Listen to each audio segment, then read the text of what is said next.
I'm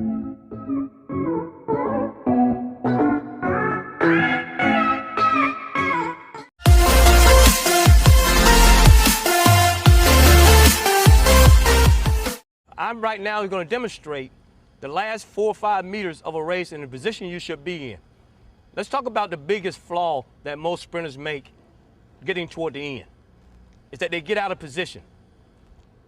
Once they start to approach the finish line, they may start their lean a little bit too early. They start getting the body over. And once you lock into that position right here, where you start to dip, all of a sudden you can see there's no way I can be tall and running through the track. I start spending a lot of time in the track. Well, what I'm trying to do now at this point in time is get to the line first. And sometimes you're trying to rush to the finish line, but you end up rushing yourself out of a finish. Because what ends up happening is you get out of position, you can't sprint because you're so low, and then you're trying to lean, and again, you see how short the steps are. I'm coming through the tape, but by that time, a person with good mechanics is going to defeat me each and every time. And here's the reason why. If I stay tall all the way through here, you notice my gate stays open. And then I anticipate with about maybe 1 meter to 1.5 meters out, I'll start my lean. And I should hit the line right at the appropriate time in which to win a race. In 1976, at the Montreal Olympic Games, I lost a bronze medal by a few hundredths of a second because I got out of position at the end of the race, and it cost me a medal. From a head-on position, this is what it would look like if I anticipate my lean a little bit too soon. Rather than leaning a 1.5 meters out, I'll start to lean from about maybe 5 meters into the race. And I end up going like this, and I get lower and lower and lower, and you see my sprint technique is all broke down, and I'm at the line leaning, but I'm gonna fall up real short. The difference is, when you do it properly, this is what it should look like from the top. I will stay poised, I'll stay tall, all the way through. You see I'm still traveling down the track, about 1.5 meters out, I start my lean, I'm at the tape, I got a good time, and I'm on my way to victory.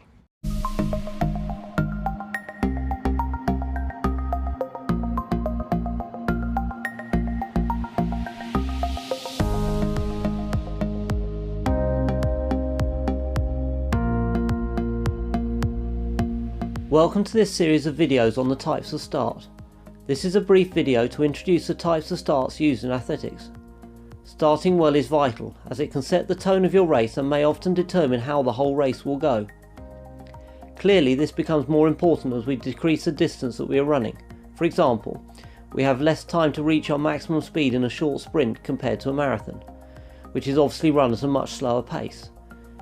Evidently, we don't need to use blocks to start a marathon, although that would be fun to see, but it is useful to know how to get an efficient start in all races. The start used for these longer races is a standing start. This start can be either slow and easy, or it can be very explosive if maximal speed work is the objective in training. The standing start is the most basic start. Step up to the line with 1 foot forwards and the other about 50 centimeters back. Have the opposite arm forwards to the front leg. Push off both feet and start running. Make sure you keep steady because you don't want to fall over before you've even started.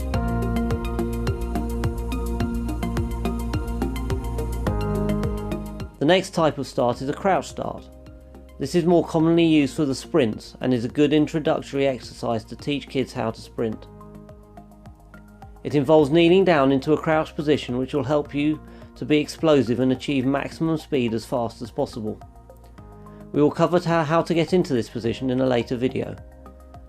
Before you sprint, raise up your hips so your legs become less bent. This is also known as the set position. This allows you to push off quickly and get a fast start. Younger age group athletes will tend to use this start in their races. There is another start which is very similar to the crouch one, but is not used very frequently. It's called the 3-point start. The reason for this is that the crouch start we have 4 points of contact with the ground, both hands and both feet. The 3-point start involves lifting up one of the hands. You're not allowed to use this start in a normal sprint race, such as 100 meters, and it's best to use a normal 4-point start then anyway. You may have seen this used in the 4x1 relay as it allows for an explosive start without using blocks. In the relay, the 3-point start allows us to look under our arm to see when the incoming runner is approaching. Finally, the last type of start we have is a block start. This is a little more complicated and requires more strength and speed to use them properly. We recommend that athletes under the age of 14 don't really need to be using them and won't gain significant advantage from doing so. In fact, the more complicated moves may even make them a little slower. Using blocks is similar to a crouch start, so it is important to perfect the crouch start before moving on to blocks.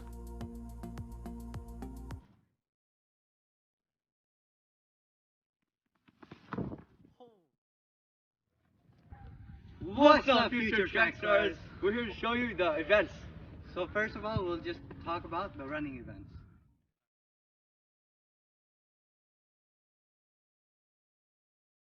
What's up? So the 100 meters is one straightaway. So it's from here to there.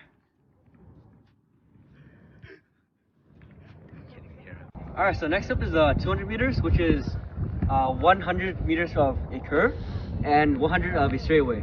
So it's from here to over there, and we end at the gate. Then for the 400 is 1 lap, and with the 800 it's 2 laps. And next up is the 1500, which is like a mile, but it's 4 laps. And there's a 3200, which is 8 laps. Then for hurdles, people go over hurdles that are about this high for 110 meters and 300 meters.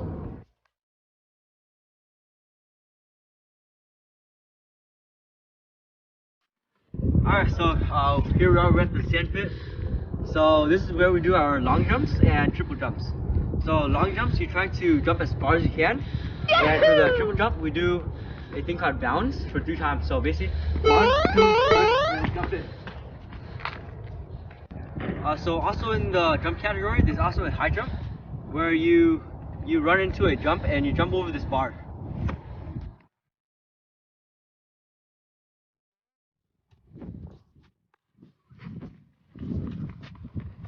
So after that is the throwing event. So this is called a shot put. So this is to get a ball, and your goal is to spin and throw as far as you can. And then for discus, you throw a disc as far as you can.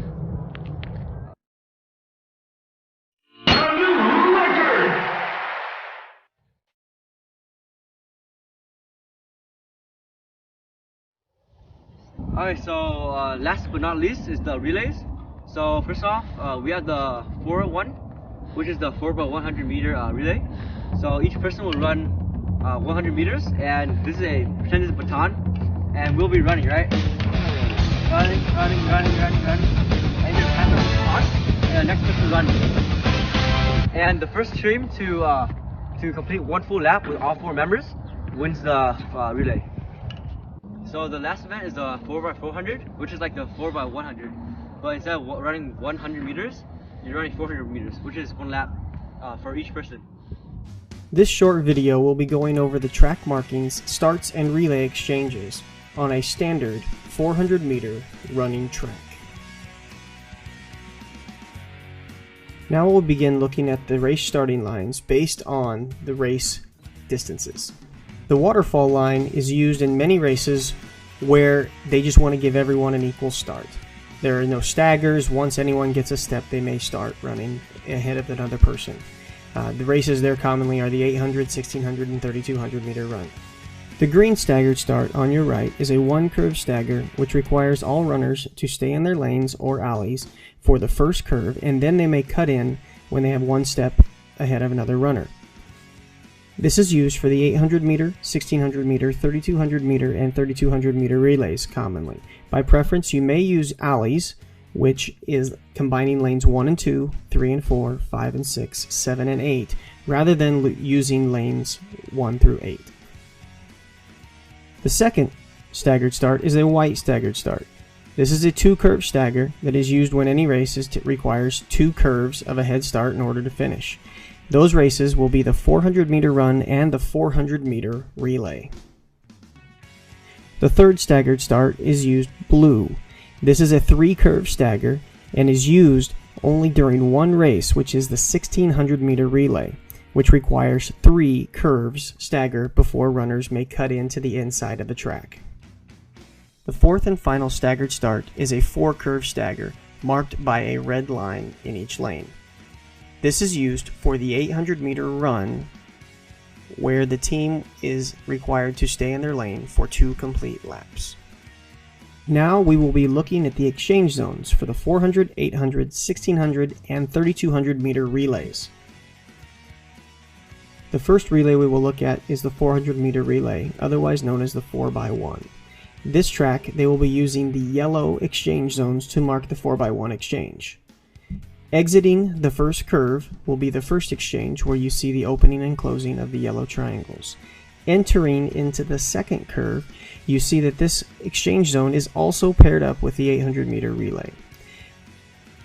You notice the yellow triangles that will mark the opening and the closing of the 400 meter relay. And then finally, exiting the second curve, you will see the 400 meter exchange zone once again, where the runners will hand off to the final leg as they complete the race.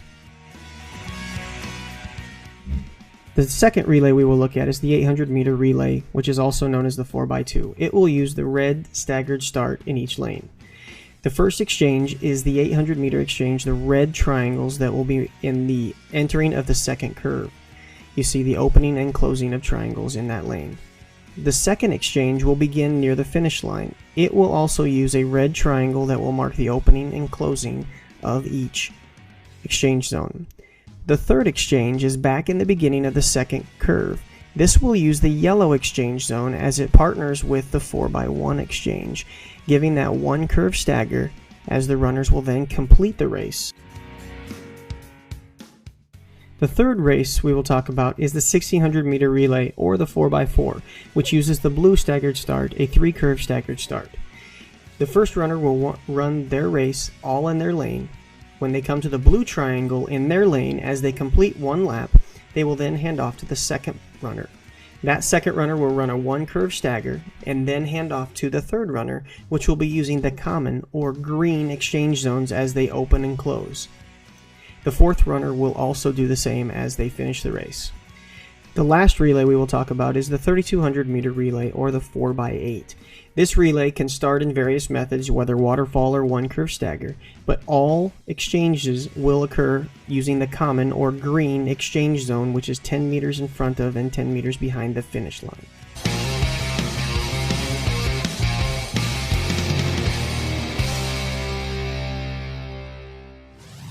Relay races are team races, where 4 athletes get to run a section of the race. It's really important that they focus on passing the baton without dropping it. That's the way to win. Today we're using a relay baton. If you're doing these drills at home and don't have one, you can easily make one from an empty paper towel roll. We're going to be talking about relay exchanges. There are 2 different types of handoff, blind and visual. Today we're focusing on visual. Hey Coach Christian, could you come help me out? Coach Christian wants to position his body sideways with his right foot facing the direction he's going to run. The incoming runner will have their baton in the right hand and hand off to Coach Christian in his left hand. Remember, Coach Christian doesn't take his eyes off of me, which makes this a visual handoff. He'll then put the baton in the right hand and get ready to run. Remember, if someone drops the baton or a teammate makes a mistake, be kind. Sportsmanship is important in track and field to win all races. This is an example of a relay exchange as we walk. This is an example of us doing the handoff full speed sprinting. What's going on?